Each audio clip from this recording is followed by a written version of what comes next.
internet, GitHub, everything, you can find me. So to make it things easier, I'm going to make an analogy between continuous delivery to the bar, right? How do we organize ourselves as a group to go to a bar, right? So essentially, yeah, something that relates to your life, right? It's about time to go to pub? Not yet. So essentially, what happens? You send out an email saying, "Hey guys, who's up for a drink tonight?" Right? You send an email. A few minutes later, someone replies, "I'm in," and then suddenly you have a crowd, right? We have already 6 saying that they want to join. And then we have someone else saying, "Yeah, if you just wait 5 minutes, I can join later. Can you wait?" And then another guy, "Oh no, I'm gonna need at least half an hour more. You guys go ahead and I find you at the bar." 5 minutes later, what happens? You're still waiting. Everybody's at their best. Everyone is around. The guy that said, "Okay, just 5 minutes," and the guy is like, "Oh, sorry, I need more time." we all have been there, right? So the guy that said, "I need half an hour," he's saying, "Okay, if you wait for me, I will come as well." So it's already more than 5 minutes late. And we have another one now. We have this guy saying, "I'm nearly done. Wait for me." By this time, we have about half an hour has passed, and then we have 6 people ready to go drinking, and they're all waiting for people. So now finally our colleague number 7 finished his job and is ready to join. So now we have 7, and now everyone is around waiting for the latecomer.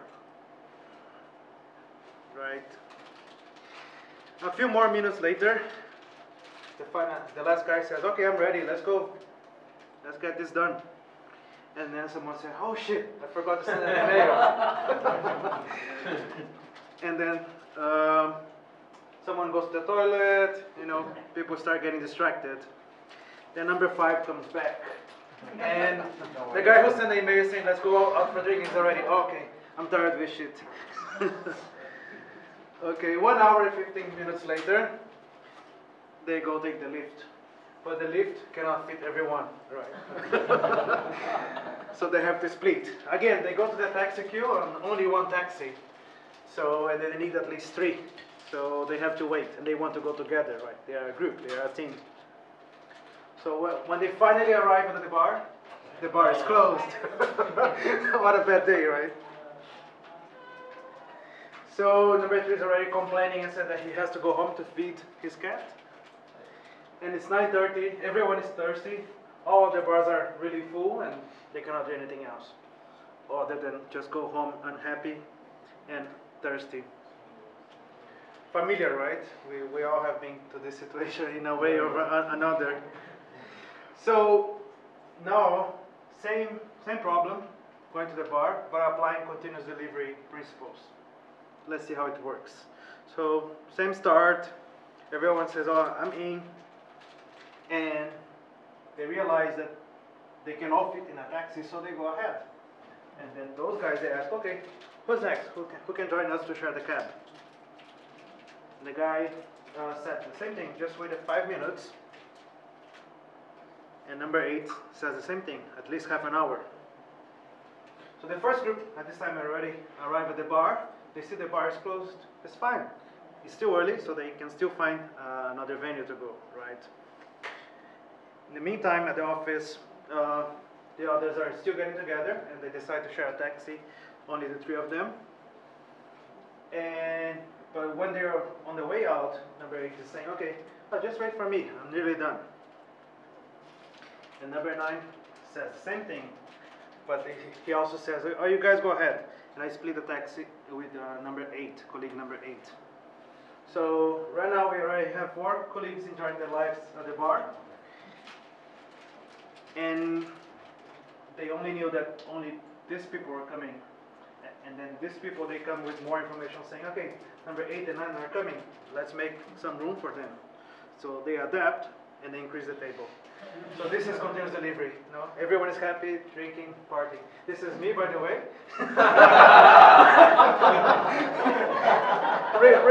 Remember the session this morning I said about partying less in Hong Kong. So this doesn't happen anymore. You don't see me with this face. Okay. Okay. So back to the software word. So applying this to software, right? So same question of the here. Are you one of the thirsty workers that could go to the bar but still waiting for everyone to join? Same question in a project software. Do we have working pieces of code ready to deploy, but we're still waiting for other teams? Are we still waiting for security team, for deployment team? Right. Is a group of workers so big that whenever you go to a bar, if the bar is closed, it's difficult to find a new space because the group is too big? So maybe, maybe the changes you're trying to deploy, they are too big, right? So when something unexpected happens, you have to resync everyone back and to try again. It's a waste of time, right? So do the bars close, or they are already busy before the thirsty workers get time to organize themselves to go out of the office? Are we losing opportunity windows getting all the teams together to sync for the release? Open questions, right? Suggestions. We can find a bar that is not too far from the office, so we can just sneak out and see, okay, wait, is it open? Just have an agreement that every evening, if someone is thirsty, just go to the bar, and then if you're thirsty as well, you just join, rather than organizing an official outing. Any other alternatives? Stephen, do you have an idea that we could go for this? No?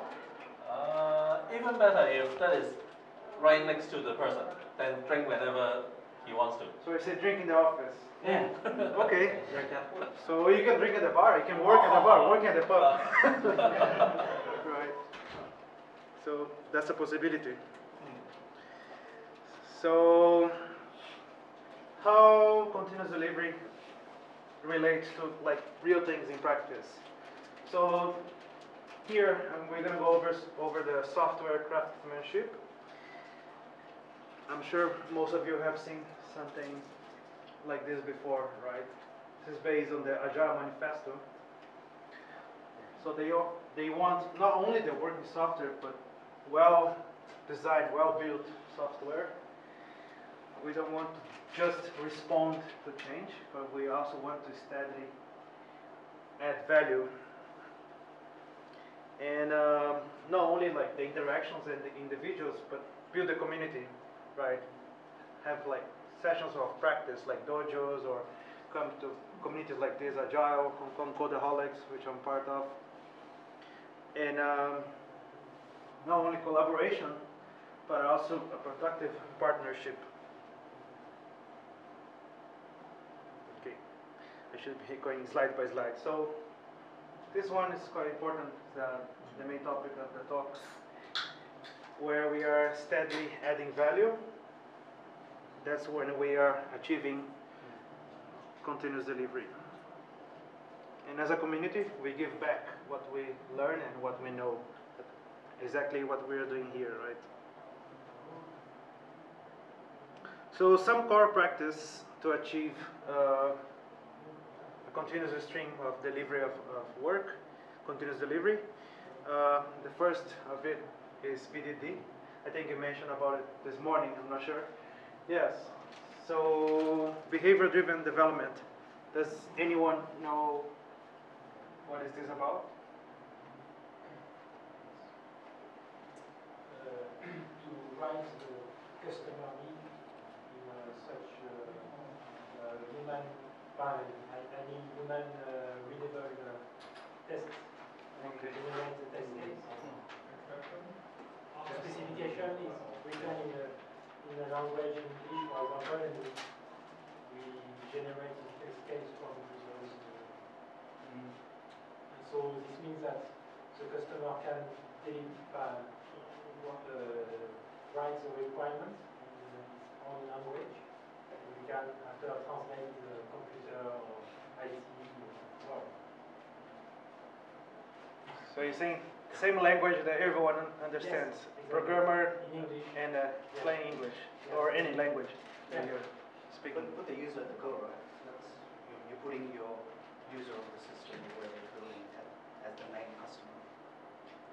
Yes, like I was saying, it's a common language to talk to your business, to your customer. So you all speak English, let's say. So the more traditional way of doing things is like someone write up the requirement specification, and then the test department people will take that and then translate it into their own test cases and so on. So this causes a huge confusion between departments and handoff and so on. And with BDD, we try to close this gap, and the developers, the tester, they are speaking on the same thing, and preferably the same document, and less gap between the understanding. Yeah. So actually, one of the main aims behind the implementation of BDD as like a tool in the software industry, the creator of JBehave, Dan Arp. So he told me that one of the main reasons to use the BDD approach is that because he was working a client and he had no idea about the terms they were using, the language they were using, and then he had to use this approach of using plain English so he could understand what they want. Because the user was like so technical that they couldn't understand what they were talking about. So that's something that Dan Arp told me. Over there, there's Sorry. So are you saying that BDD is a type of test-driven development, or it's not really? No, you don't necessarily need to write your BDD first, your specification. This is called ATDD, when you write the acceptance test before anything else. BDD is a practice on its own, right? Not necessarily writing before everything else. So people love tools, right? So the first thing when you mention about behavior development, you say, oh, I know about Cucumber, right? Shut up, it's not about tools, right? It's about people and writing user stories. So a common thing that people, business people say, they are very high level, they would say, I just want to save 40% on operational costs. Okay, and then? What's the value?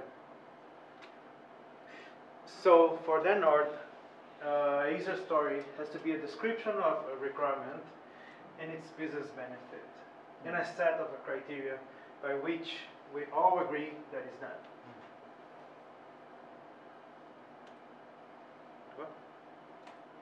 Okay, so this is the example of a user story, a real life one. So here we have a story title, like it's quite simple, account holder withdraws cash.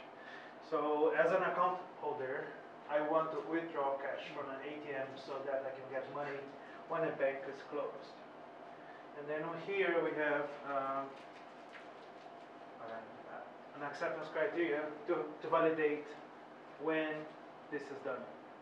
Right, so 3 parts: title, a narrative, and given when then format acceptance criteria. You can write a user story in a different way, but the recommended way for BDD is this for a reason. Because when you write your acceptance criteria in this format, it makes it easier to automate. Right. If you use it to like Cucumber or JBehave. Does anyone here write user stories like this? So that, yeah. I like to come to business. Yeah.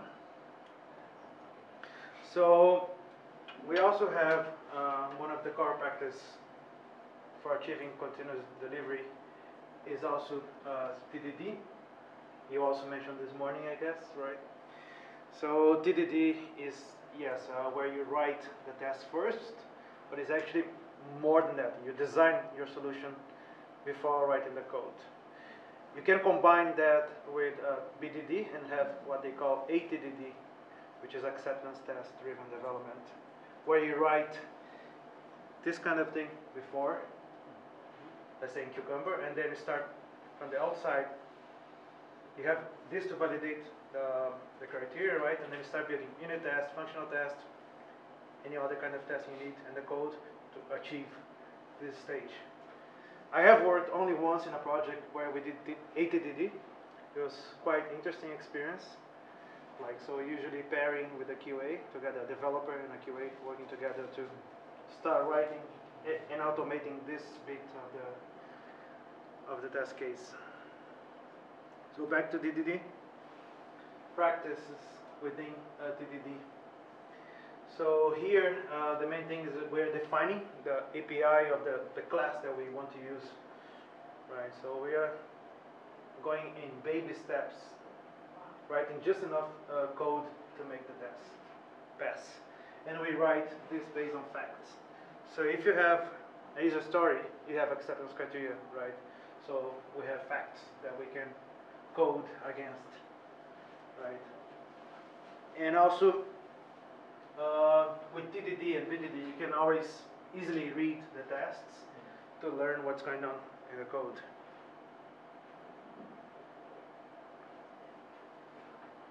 Just other practices on TDD, we write the assertion first. So we say, we assert that, let's say,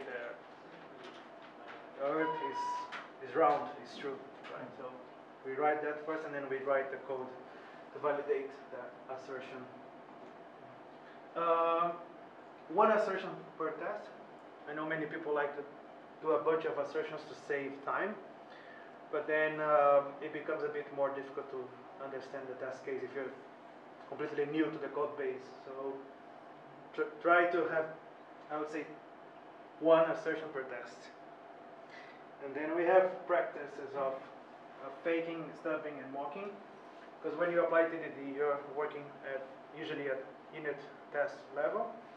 So you're only interested in testing one class. You don't care about everything else. So you can fake it, you can stub it, or you can mock it. You want to say something? No. Okay. So together, also we have triangulation, which is something you use in last case. Let's say you're writing a test and you have no idea how to start. So you start triangulating. So you try something here, you try something here, okay, it doesn't work. So you keep triangulating until you reach the final test case. The usual red-green refactor cycle when you're doing TDD.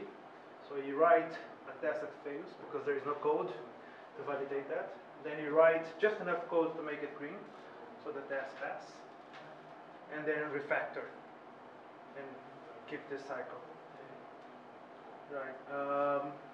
When you're doing pair programming, this is one way of like having fun, because it can, let's say, have him writing the test code, and then I write the code, and then we change and refactor together. Yeah, so the one way to do it is to call what we call the ping pong programming.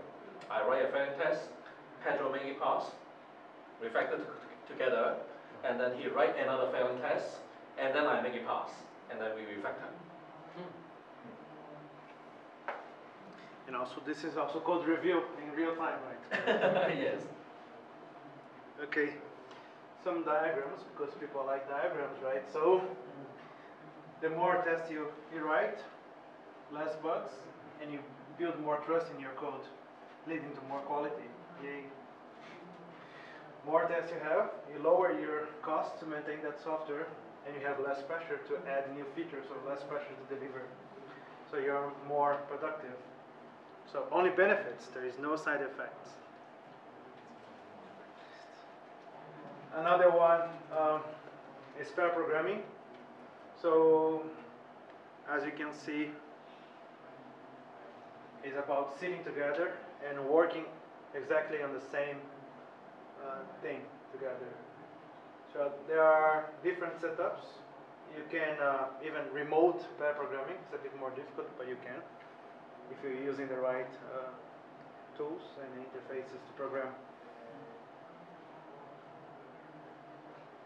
You can also sometimes do in trio, right? And or in groups. I forgot the name, but there is one person in the Agile community. Woody Sui. Yeah, he talks a lot about mob programming, getting everyone in a room and code together. I don't know how that works, but it's something I would like to try. There is a video, he put it online. So a time-lapse video and how that works. So get a room like this, have a projector, connect to a computer, so a few people pay on it, and then they take turns to write code, and some other people also understand the scenarios together, and then also help with, because they can see the code, so they can actually help with what to type with the code. Okay, so it's not much different from this. This is a picture I took when I was working at ThoughtWorks. Sometimes we would get together like this to solve a problem, but only like in specific situations, not in. Would it be a case that a more programmer produce more bugs? The more programmer. Why do you think so? Because programmer has their own opinions for some structure or concept, and they may change something and break something. In that case, I would really suggest you having a room, only one computer, because everyone is looking at the code, and the important thing is the shared understanding among the group of people, so that we understand the intention, why he write it this way, and that's why I won't break it. Yeah. So one question from me. Yeah. So I have a team who doesn't believe in writing test cases. Okay. So how do I convince them? I am 100% convinced that we should write, but I have one team who believes that it's waste of time. Okay, so this question is more about coaching rather than the practice. Did you attend the talk I gave this morning? Yeah. Oh yeah, so you have to work in the liminal space.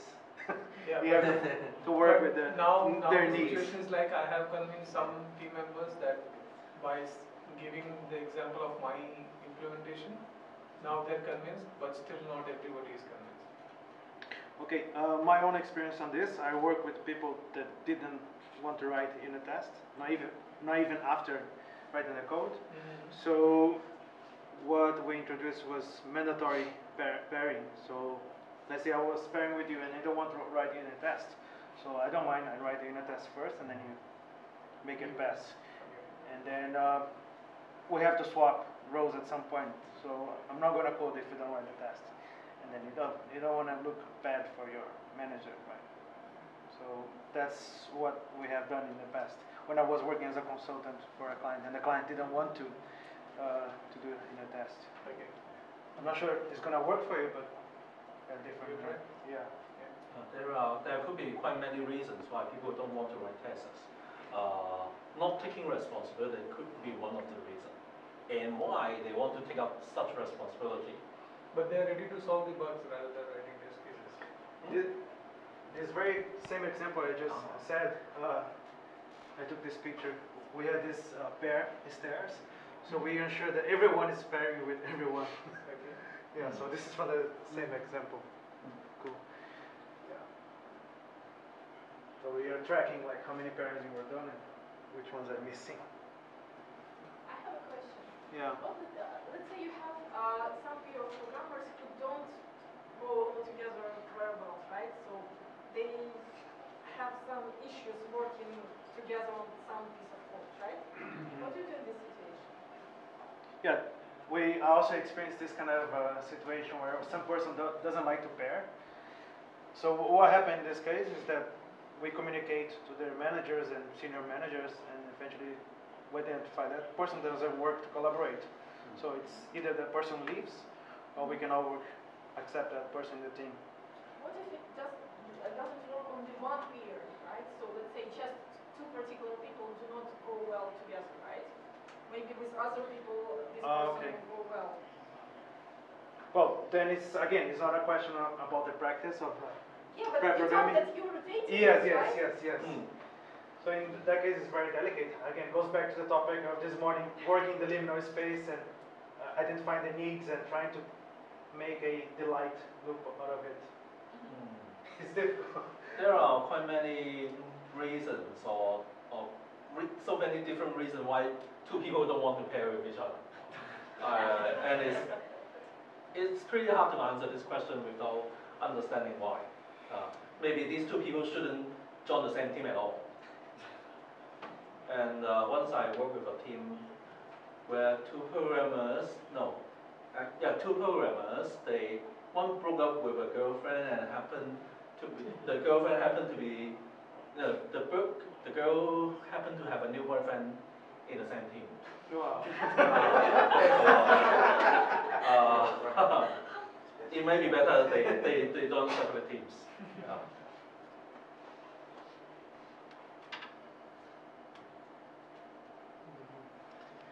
Why? Good reasons to do why. There are a few research on this saying that you actually end up saving money. It's not because you have two persons working on the same thing that you're gonna spend double of the amount. Actually, you're gonna have less bugs, so improve the quality. And it's nicer to work with people, right? I always enjoy pairing. Like in my experience, I paired, like I would say, at least 90% of the time I was pairing when coding. And if I work alone, I think it's boring, yeah, when coding. And learning, right? You pair not only like senior people, but senior with junior, juniors with juniors, so you all learn from each other. And it's good for team building and communication. So recapping, in order to achieve continuous delivery, we need to have a focus on the craftsmanship and PDD, pair programming, and TDD. And those two books, this is the Bible from continuous delivery, Jazz Combo and David Farley. And this one is more like a novel. I'm not sure. You mentioned this morning? Yes. Oh, okay. This is the book I gave out this morning. Oh, okay. This is a nice one. Yeah, I like. It's very easy to read. Yeah. So And Jazz Humble and they wrote a new one, this one, which we are going to give out in this session. I will let you decide. okay. So let's see. Yeah. So this summarizes the session. So again, sorry, this was a very impromptu session, but I hope you learned something. We have some questions. Yeah. You mentioned earlier that you had one experience with acceptance test DD. Yes. You didn't say if it was good or bad. You just said it was interesting. No, it was, I would say, mostly on the good side. The only, let's say, bad thing is that the client, he was a bit angry sometimes because we were asking for too much of his time to work together on the stories and acceptance criteria. But other than that, it's not because of the ATDD itself, it was because of the client. So the client was the only business stakeholder? The client was someone like very high level in the business, so have no idea, and she didn't want to know anything about programming or anything, but we have to bring her close, otherwise we wouldn't do anything. So in this case, there was sometimes she would just, pretend she's not available or pretend she's on holiday just not to talk to us. So it was something else. The problem wasn't on ATD, it was on the communication with the client. And how long was that project? It was about 6 months. Yeah. At the end, of course, after everything we went through together, she was happy with the results, but in between she was a bit impatient. Yeah. So how many people in your team apply GED or ITD? Like different teams in different contexts. Like ATDD only once, but TDD 100% of the time. 100%? Yes. Very few situations that we don't apply TDD. Let's say you want to try a new technology, you want to try a new API, so you just play around first. But then once you get understanding of that, then you can use TDD. Excuse me. So you said that you have 100% of your developer using TDD every day? In my previous projects, yes. I was about how can you do that? How could you do that? How you convince people to use TDD? Because most of the time, the challenge I have is when I explain people about TDD, people say, wow, it seems good. But tomorrow they're doing this the old way. Okay. Here's my goal. Okay. Yes, it's not always easy, right? Like I said, sometimes you have to just use brute force and start doing TDD, and you have to include the person, otherwise the person has to leave, right? I just happen to work in this kind of an environment that the person is not collaborating. We can always raise to that boss and say that person doesn't want to learn, doesn't want to use a TDD. So what are we gonna do about it? Either that person has to force it themselves to learn, or they get fired. So your boss always understands what TDD is. Well, I was working for like ThoughtWorks and other big consulting firms. So Do you think it's a little bit against Agile? Because people don't have freedom to choose their own way of working?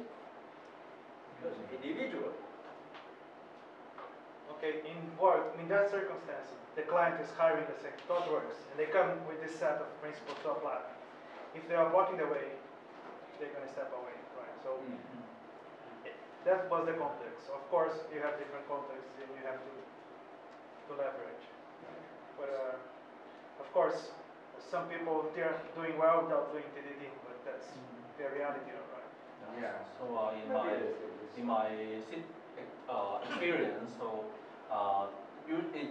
these are companies that have some defect problems, and they are looking at ways how they can fix their problems. Yeah. So this is a pretty good moment for people to reflect what they have been doing. They have been producing bugs. So I'm telling them, so guys, we better come up with some way that stop producing bugs. Then we can explore different possibilities about this. Will design and work on the test, and at the same time they do the implementation of the coding of the logic, or is it better to separate into two teams, one team for the test plans and the other team for the coding and for the implementation? No, I would say the first recommendation, you don't split the work that way, I would say. And if possible, you pair, let's say, a tester with a developer. They work together. Because a tester, they know how to break the code, right? And the developer, they know how to write the code. So if they work together, yes, I have worked with QA and tester. Even though they don't know how to code, they're still able to sit and talk about logic, right? Talk about the testing. Do you have the slides on the software craftsmanship manifesto? So we had so many bags, so we started measuring the number of commit to the repository after 8 p.m. And it had good correlation with the number of bugs. That is funny. So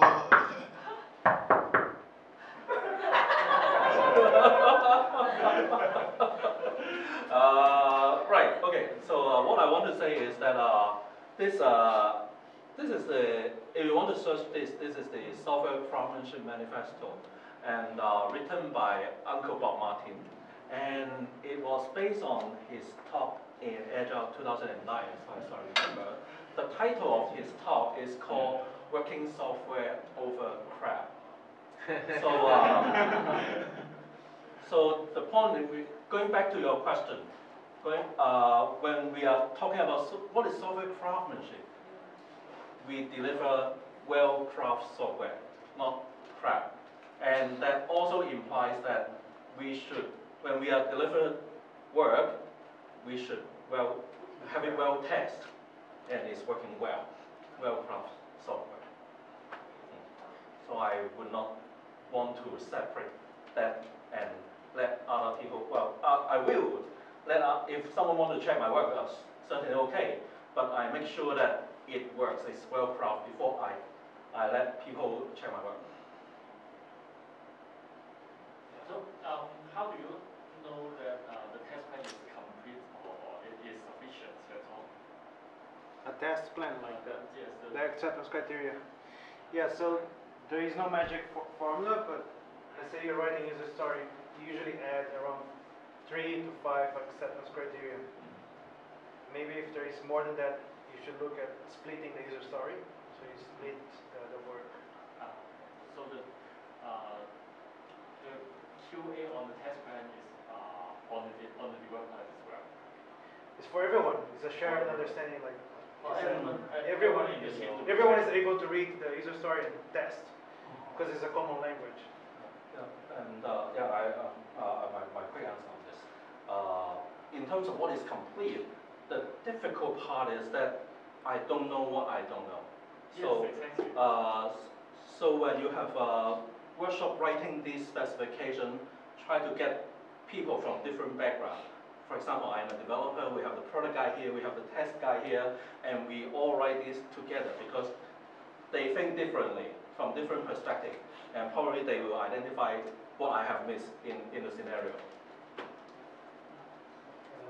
I've got a question. So, what's the difference in a layman's term between unit tests and TDD? So, like in my past experience, people have said, I do unit tests, I don't want to do TDD. What's the same?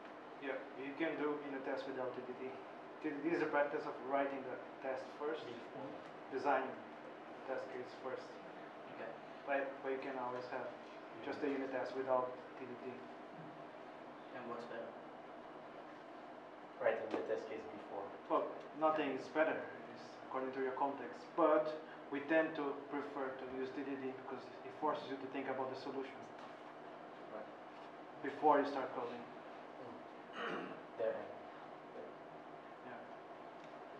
Just to share something about the splitting, and it's about the queuing theory, the queue theory. Acute. Yeah, maybe. So I can share one experience from Société Générale. We were doing some development and QA, and we mixed together the two teams. So what happened before? We were doing some development, and after we go to the QA stage, and the QA start to work on it. But because of the different teams, you have different schedules, so you have to wait the guys to do the testing. So as a developer, you are starting something else because you have something to do. Yeah. And then the tester find something issue, and they come back to you, and you are in the middle of something else, and you are disturbed and doing and make some multitasking. So we changed that, and QA and developer work together, and it gave smoother development, and it was amazing because the management was not aware about that. And suddenly, because there is some process, they can see someone who ships something, a developer, and just in the same time the QA guys send an email and they say, it is certified. And I have top management coming to us and say, what? They certified in 1 hour? Oh, they did that. But because they work together. Yeah. And the test was done together. So it was much more efficient, and we reduced the time about, and this queuing theory is also about this issue. I have a question about that. It's interesting, and it's an interesting way of working, definitely. So at that time, if you have, for example, two developers, team pair development or pair testing, how do you manage a human factor of not willing to, for example, if the testers and the developers work together, like if the testers is in front of the developer and always find bugs and everything, is it possible at some point that it's actually the two people that is no fit and it takes more time? Can this happen? The same with two developers together if they're like, how do you ping pong development?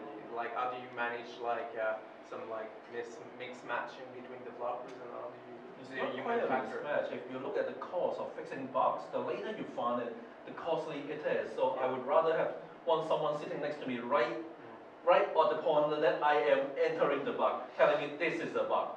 Then it's the cheapest time that I can fix it. Yeah. Like your Perry, you have to constantly explain yourself to the other. And say he might not agree of using something, and then I have to convince him, and vice versa. So that way we discuss the design, we double think, we overanalyze, and we make sure that we're not committing a mistake. Right?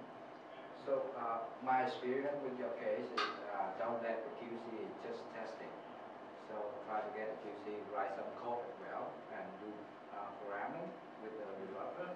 That is what I did, and in my experience, I already transformed this kind of transformation, 3 different QC, manual QC, to developer. So they start with some unit tests. Yeah. And after that, it's like automation tests, and they do some code as well, some simple function, and they can work well together. Okay, I have a question now back to everyone to win the book. Okay, so in the beginning of the talk, I posted a picture of myself, right? And there was 2 pictures. What was those 2 pictures? Elephant was in the morning, no? There was one with the party. Yeah, the party with With the you phone. holding. No, like t-shirt. they want to introduce myself this morning, saying my name on social media is this, and then I had 2 pictures, right? One of you jumping out of something, and one of you with your glasses. Ice hockey Ice hockey and and jumping in the air. okay, here are the Yeah, it's like I didn't remember the ice hockey. which league do you play in? Thank you. Where do you play in? I practice in Shanshapur, Dragon Center, and I play Mega Box. And you make a box. That's very Yeah. great. Okay, so you met on the field. Maybe, I don't know. No, we are all corporates, different to recognize each other. Oh, yes. I have a green helmet. Okay, I don't remember green helmet. Okay. Okay. Yeah, so Thank you. thank you.